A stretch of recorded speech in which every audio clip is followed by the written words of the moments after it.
Iowa community mourning the loss of a longtime educator. Classes at Fairfield High School were canceled today following the death of Spanish teacher Noema Graber. Her body discovered in a park Wednesday, less than a mile from the school. 16-year-old Jeremy Goodale and Willard Miller are facing charges for first-degree murder in Graber's death. Police say they were led to the teens by one of their associates who shared messages that contained details like motive, plans, and execution for killing Graber. Mount Vernon, Iowa, become the sort of small town in which everybody knew their friends, and existence moved at a peaceful, predictable tempo. Front doors were frequently left unlocked, kids performed freely outdoor, and the local excessive school turned into a place of mastering and network. Now, not worry. But at the morning of October 23, 2012, that sense of safety becomes shattered forever. That day, the body of Noema Graber, a 66-year-old loved Spanish teacher and guidance counselor, was found in a wooded location behind the high school. The scene turned into frightening. She had been overwhelmed brutally, left bloodied and useless in the shadows of the bushes. The metropolis changed into bowled over. How ought something so savage occur of their quiet community? What greatly surprised the kingdom, even extra, was the identity of the perpetrators. Two 16-year-old high school students, Willard Miller and Jeremy Goodale. These teenagers had not only devoted the unthinkable, that they had planned it meticulously. They concealed the frame underneath a tarp and railroad ties, then back to high school the very subsequent day, performing as though not anything had happened. The victim they targeted, Noema Graber, turned into more than just a trainer. She became a pillar of her network. For years, she devoted herself to instructing college students in Spanish and guiding them via tough times as a counselor. Her warmth and willpower earned her appreciation and love from many college students and associates alike. Her husband, speaking after the tragedy, described her as someone who cared extra approximately the one's children than herself. She believed that each pupil, no matter how stricken, had capability and light interior them. But tragically, she never saw the darkness that would take her life. The cause at the back of her murder became chillingly simple, yet unfathomable. Willard Miller, considered one of her personal college students, became reportedly disappointed over a grade he obtained in her magnificence. What could have been a moment of frustration for any typical teen spiraled into something some distance greater, sinister. Instead of in search of help or seeking to enhance, Miller and his accomplice chose violence. The plan wasn't impulsive. Unlike many juvenile crimes fueled via unexpected anger or panic, this homicide became chillingly premeditated.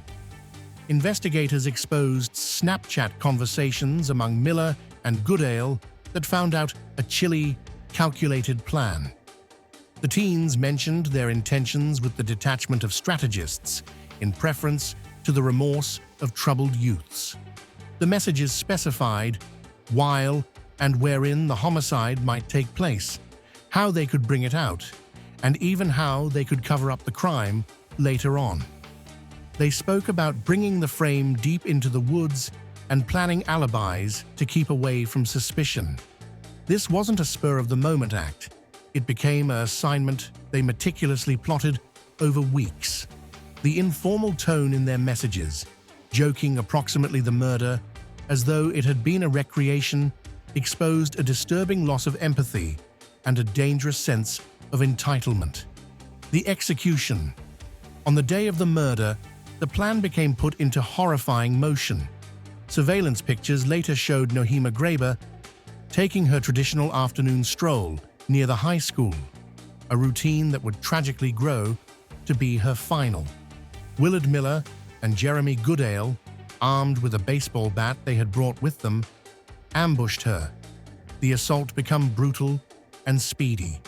They beat her mercilessly, then dragged her body into a secluded, wooded region. To disguise their crime, they protected the frame with a tarp, a wheelbarrow, and railroad ties, hoping to maintain it hidden from discovery. What followed became possibly the maximum chilling element.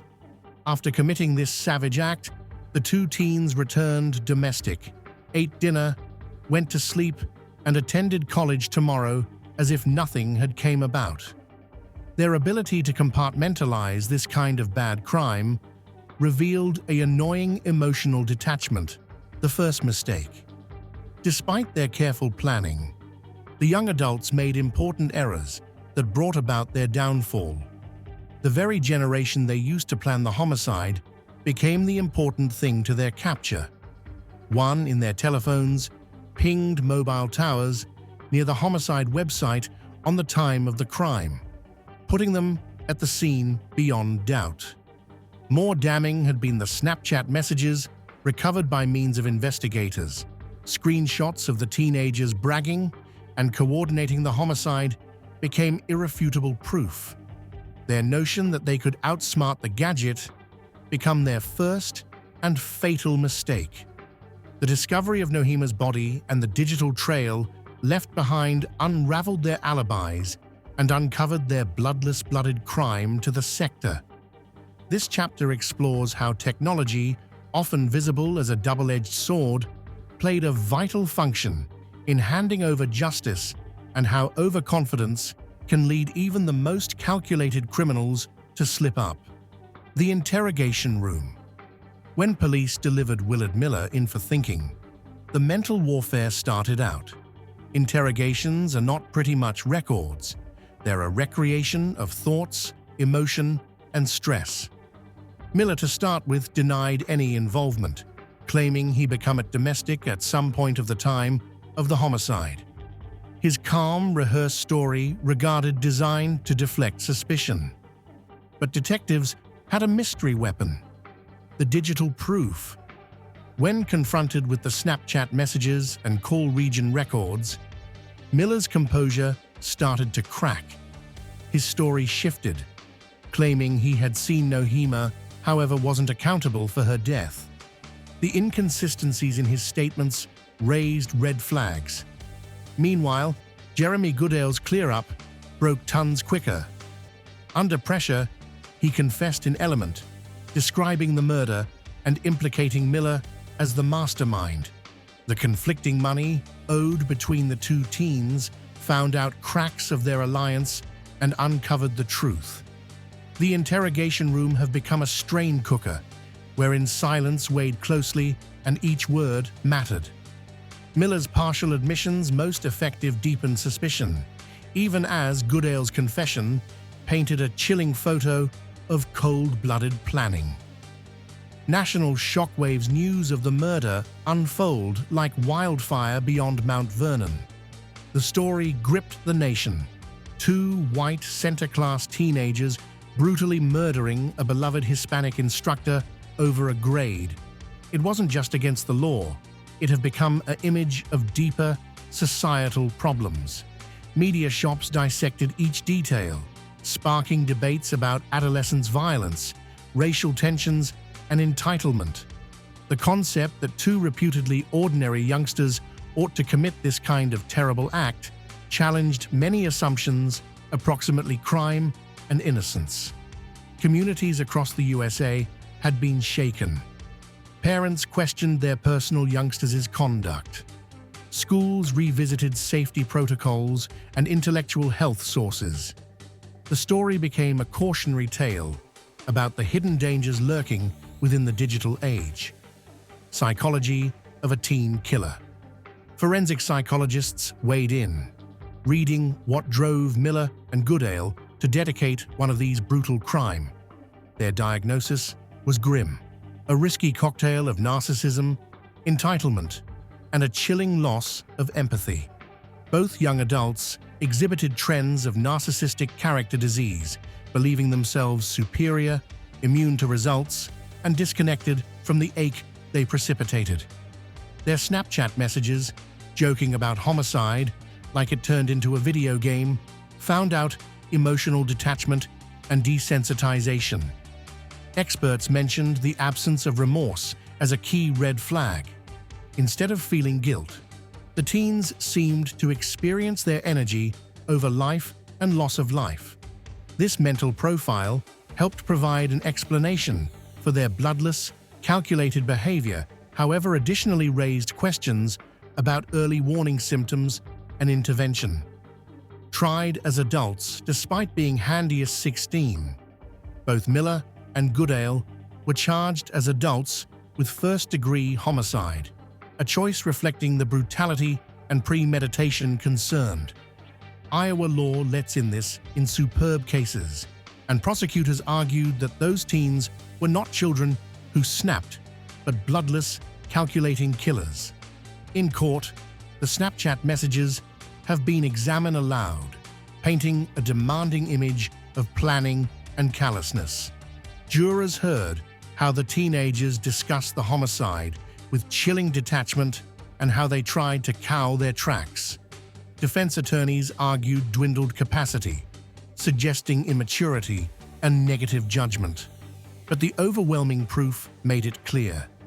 This became against the law of reason, no longer impulse. Sentencing day. After a prolonged trial filled with emotional testimony and severe media scrutiny, sentencing day arrived in 2023. The courtroom changed into heavy with grief and tension as the judge delivered the verdicts. Willard Miller and Jeremy Goodale were both sentenced to lifestyles imprisonment, with the opportunity of parole after 35 years, a sentence reflecting the severity in their crime and the wish for eventual rehabilitation. Nohima Graber's family spoke powerfully. Her son's sufferer effect announcement moved the court docket to tears. "She taught me to forgive, but I'll in no way forget what you probably did." The judge condemned the crime as an act of calculated evil, not immaturity, not impulse, evil. Social media's dark role. The position of social media in this case become each pivotal and demanding. Snapchat, the platform the young adults used to plan the homicide, became the very device that brought about their capture. Digital forensics professionals traced messages, locations, and timestamps that pieced together the chilling timeline of activities. But beyond the proof, this case sparked a broader conversation about how social media can normalize violence and desensitize young customers. When murder is joked approximately in memes or casual messages, does it blur the road among reality and fantasy for impressionable teens? Experts warn that systems designed for fast communication and fleeting content can inadvertently foster a subculture in which severe problems are trivialized. The young adult's informal tone in discussing one of these grave crime highlighted this dangerous detachment. Schools and Parents National started re-evaluating their approach to monitoring online conduct, spotting that digital areas are battlegrounds for mental health and morality. Nohima's legacy. Despite the tragedy, Nohima Graber's legacy lives on. Her family installed a scholarship in her call to support young Latino students, reflecting her lifelong dedication to training and community. Mount Vernon High School planted a memorial tree and preserved her schoolroom as a quiet tribute. Students leave notes, plants, and recollections, maintaining her spirit alive. Her tale has grown to be a catalyst for trade, encouraging faculties to spend money on mental health assets, foster empathy, and apprehend warning symptoms early. Are these cases increasing? Though teen homicides regarding authority figures remain uncommon, record suggests an annoying upward fashion. The FBI reviews that pressures like academic strain, intellectual health struggles, and online radicalization contribute to this rise. Criminologists describe a new cocktail of threat elements: entitlement, virtual isolation, and lack of ability to deal with failure, which can push susceptible teens in the direction of violence. The Graeber case has become a case take a look at in risk assessment packages, assisting colleges discover and intervene before tragedies arise. One grade, one life. The maximum haunting issue of this tale is how one grade, an unmarried letter on a report card, have become the catalyst for a lifestyle's finishing crime. To the young adults, that grade represented a ruined destiny, a personal injustice so severe it justified homicide. Instead of in search of assist or running tougher, they chose destruction.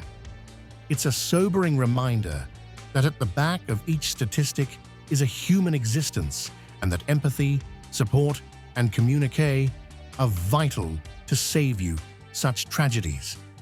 A chilling reminder.